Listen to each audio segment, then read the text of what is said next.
cała machina rusza w momencie, jak to Niemcy eufemistycznie nazywali, ewakuacji lubelskiego getta.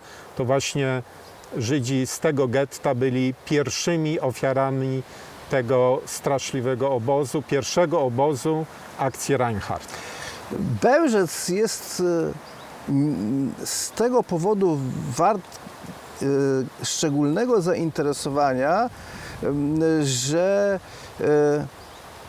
te osoby, które Bełżec organizowały, te osoby, które mordowały, myślę przede wszystkim o Niemcach, o tej załodze niemieckiej, a przypomnijmy, w takim obozie cała załoga niemiecka jednorazowa to jest około 20-30 osób, ci główni zarządcy. Te osoby, które zostały zidentyfikowane i odnalezione, w 1965 roku miały w Niemczech proces.